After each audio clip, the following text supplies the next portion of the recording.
ನೈಸರ್ಗಿಕ ಗುಣ, ಹಾಡುಗಾರಿಕೆ, ಸಂಗೀತ, ಪ್ರದರ್ಶನ ಗುಣ, ಮೌಖಿಕ ಪರಂಪರೆ, ಅನಾಮಧೇಯತೆ, ಗ್ರಾಮವಾಸಿ ಅನಕ್ಷರಸ್ಥ ದೃಷ್ಟಿ, ಹಾಗೆ ಮೂರ್ತ ಕಲ್ಪನೆಯ ಕಾವ್ಯಗಳು, ಪ್ರಸರಣ, ಪ್ರಾದೇಶಿಕ ಬಣ್ಣ, ಮೈಲಾರಲಿಂಗನ ಕಾವ್ಯ. ಈ ಮೈಲಾರಲಿಂಗನ ಕಾವ್ಯ ಅಂತಕ್ಕಂಥದ್ದು ಸುಮಾರು ಮೈಲಾರ ಕ್ಷೇತ್ರಗಳು 500 ಕ್ಷೇತ್ರಗಳಿವೆ. ನಮ್ಮ ಕರ್ನಾಟಕವನ್ನು ಸೇರಿದಂತೆ ಒಟ್ಟು 500 ಕ್ಷೇತ್ರಗಳಲ್ಲಿ ನಾವು ಮೈಲಾರಲಿಂಗನ ನೋಡಬಹುದು. ಆದರೆ ನಮ್ಮ ತಾಲೂಕಿನಲ್ಲೇ ಇರತಕ್ಕಂಥ ಮೈಲಾರ ಕ್ಷೇತ್ರವನ್ನು ನಾವು ನೋಡೋದಕ್ಕೆ ತಯಾರೇ ಇಲ್ಲ. ಇದೆಂತ ಬಹಳ ಅಲ್ಲಿ ನಡೀತಕ್ಕಂಥ ಸರಪಳಿ ಪವಾಡಗಳಿರ್ಬೋದು, ಅಲ್ಲಿರ್ತಕ್ಕಂಥ ಬೊಗಣಿ ಗುಡ್ಡದ ಪವಾಡ ಇರ್ಬೋದು. ನಾವು ಮಾರಿಕಣಿವೆ ಅಂಬಿಕೆ ನಾವು ಆ ಕಡೆ ಹೋಗ್ತೀವಿ ಜಾಸ್ತಿ ಹೆಚ್ಚಾಗಿ. ಆದರೆ ನಮ್ಮ ಪಕ್ಕದಲ್ಲಿರ್ತಕ್ಕಂಥ ಮೈಲಾರಲಿಂಗನ ಸರಪಣಿಯನ್ನ ನೋಡೋದಕ್ಕೆ ಬಹಳ ಕಡಿಮೆ ಹೋಗ್ತೀವಿ. ಆದರೆ ಅದನ್ನು ಖಂಡಿತ ಜೀವನದಲ್ಲಿ ಅದನ್ನು ನೋಡಿ ನೀವು ಸವಿಲೇಬೇಕು.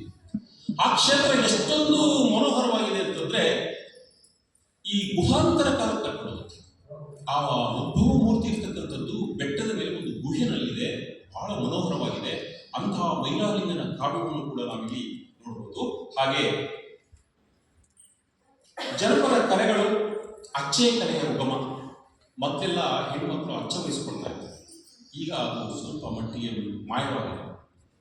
ಆಮೇಲೆ ಜೋಗತಿ ಸಂಪ್ರದಾಯ, ತೊಗಲುಗೊಂಬೆ ಆಟ, ಸೂತ್ರದ ಗೊಂಬೆ ಆಟ. ಈ ಚನ್ನಪಟ್ಟಣದ ಕಡೆ ಹೋದರೆ ಆ ತೊಗಲುಗೊಂಬೆ ಆಟದ ಬಗ್ಗೆ ಸಾಕಷ್ಟು ನಾವು ನೋಡ್ಬೋದು. ನಾವು ಚಿಕ್ಕವರಿದ್ದಾಗ ಈ ಗೊಂಬೆ ಆಡಿಸೋದಕ್ಕೆ ಬರೋದು, ನಾವು ರಾತ್ರೆಲ್ಲ ಕೂತ್ಕೊಂಡು ಆ ಗೊಂಬೆ ಆಡೋದನ್ನು ನೋಡ್ತಾ ಇದ್ದೆ. ಅದು ಈಗ ಮಾಯ ಆಗಿದೆ, ಅದು ಮತ್ತೆ ಪುನರಾವರ್ತನೆ ಆಗಬೇಕು. ಹಾಗೆ ಭಾಗವಂತಿಕೆ ಮೇಳ, ದೊಡ್ಡ ಕುಣಿತ, ಕಂಸಾಳೆ, ಕೋಲಾಟ, ಸುಗ್ಗಿ ಕುಣಿತ, ಈಗ ನಮ್ಮ ಮಕ್ಕಳು ಮಾಡ್ತಿಲ್ಲ ಕೋಲಾಟ. ಹಾಗೆ ಸಿಡಿ, ಈ ಸಿಡಿ ಇದೆಯಲ್ಲ, ಇದು ನಮ್ಮ ವಸ್ತ್ರದಲ್ಲೂ ನಡೆಯುತ್ತೆ. ಸಿಡಿ ಉತ್ಸವ ಚಿಕ್ಕಬಳ್ಳಾಪುರಿಯಲ್ಲಿ ನಡೆಯುತ್ತೆ. ಬಹಳಷ್ಟು ಕಡೆ ಈ ನಮ್ಮ ತಾಲೂಕಿನಲ್ಲಿ ಈ ಸಿಡಿ ಉತ್ಸವ ಈಗಲೂ ಕೂಡ ಇದೆ. ಹಾಗೆ ವೀರಗಾಸ ಕುಣಿತ. ಈಗ ಸಾಮಾನ್ಯವಾಗಿ ವೀರಗಾಸೆಯ ಕುಣಿತ ಅಂತಕ್ಕಂಥದ್ದು ಸಾಮಾನ್ಯವಾದ ಒಂದು ಕಲೆ, ಮತ್ತೆ ಎಲ್ಲ ಮೆರವಣಿಗೆಗಳಲ್ಲಿ ಅದನ್ನು ಬಳಸ್ತೀವಿ. ಅದು ಹೆಚ್ಚಾಗಿ ವೀರಶೈವರಲ್ಲಿ ನಾವು ಕಾಣ್ಬೋದು. ಮಂಟೇಸ್ವಾಮಿ ಮತ್ತು ಮಹದೇಶ್ವರ, ಜೋಕುಮಾರ, ಗೊರವರು, ಭೂತಾರಾಧನೆ, ಯಕ್ಷಗಾನ, ತಂಬೂರಿಯವರು, ದೇವದಾಸಿಯವರು, ನಿಷೇಧ, ಶ್ರೀಕೃಷ್ಣ ಪಾರಿಜಾತ, ಶವ ಸಂಸ್ಕಾರ. ಈ ಶವ ಸಂಸ್ಕಾರಕ್ಕೆ ಸಂಬಂಧಿಸಿದಂತೆ ನಾನು ಒಂದ್ಸರಿ ಈ ಎಲೆಕ್ಷನ್ ಚುನಾವಣಾ ಕಾರ್ಯ ನಿಮಿತ್ತ ಮೊಳಕಾಲ್ಮೂರು ಹತ್ರ ಹೊಸಳ್ಳಿ ಅಂತಕ್ಕಂಥ ಒಂದು ಊರಿಗೆ ಹೋಗಿದೆ. ಅಲ್ಲಿ ಪಕ್ಕದಲ್ಲಿ ಒಂದು ಅಶೋಕ್ ಸಿದ್ದಾಪುರ ಅಂತ ಒಂದು ಊರಿದೆ. ಆ ಊರಿನಲ್ಲಿ ಒಂದು ಹಳ್ಳಿನಲ್ಲಿ ಒಂದು ಸಂಪ್ರದಾಯ ಇದೆ. ಏನು ಸಂಪ್ರದಾಯ ಅಂತಂದ್ರೆ, ಆ ಶವವನ್ನ ಏನ್ ಮಾಡ್ತಾರೆ ಅಂದ್ರೆ, ಒಂದು ಜಾಗ ಮಾಡ್ಕೊಂಡಿದ್ದಾರೆ, ಒಂದು ಬಂಡೆಯ ಸಂಧಿಯಲ್ಲಿ ಜಾಗ ಮಾಡ್ಕೊಂಡಿದ್ದಾರೆ. ಅವರು ಶವವನ್ನು ನೋಡಲ್ಲ, ಶವವನ್ನ ಹಾಗೆ ಇಟ್ಟು ಬರ್ತಾರೆ. ಅವರು ಜೀವನದಲ್ಲಿ ಅತ್ಯಂತ ಹೆಚ್ಚು ಸಂತಸದಾಯಕವಾಗಿ ಯಾರು ಅನ್ಯಾಯವನ್ನು ಮಾಡದಂಗಿದ್ದು ಒಳ್ಳೆಯ ಬದುಕಿದ್ರೆ ಅದು 3 ದಿವಸಕ್ಕೆ ಗಮಗಮ ಅಂತ ಹೂವು ಹರಳದಾಗಿ ಹರಳುತ್ತೆ. ಈಗಲೂ ಇದೆ ಆ ಪದ್ಧತಿ. ಮೊಳಕಾಲ್ಮೂರು ತಾಲೂಕು ಅಶೋಕ್ ಸಿದ್ದಾಪುರದ ಹತ್ರ ಅಂತ ಒಂದು ಆರಾಧನೆ ಕೂಡ ನಮ್ಮ ಜನಪದ ಕಾವ್ಯಗಳಲ್ಲಿ ನಾವು ಕಾಣಬಹುದು. ಹಾಗೆ ಸಂಕ್ರಾಂತಿ, ಲಾವಣಿ, ಗಾದೆ, ಒಗಟು, ಚಿಟ್ಟಿಮೇಳ, ಅಸಾದಿ ಪದ, ಶೋಭಾನೆ ಹಾಡು, ನೀಲಗಾರರು, ಚೌಡಿಕೆಯವರು, ಜುಂಜಪ್ಪನ ಕಥೆ ಹೇಳ್ತಕ್ಕಂಥವ್ರು, ದೊಂಬಿದಾಸರು, ಇನ್ನೂ ಅನೇಕ ಪ್ರಕಾರದ ಕಲೆಗಳು, 8 ಪ್ರಕಾರ.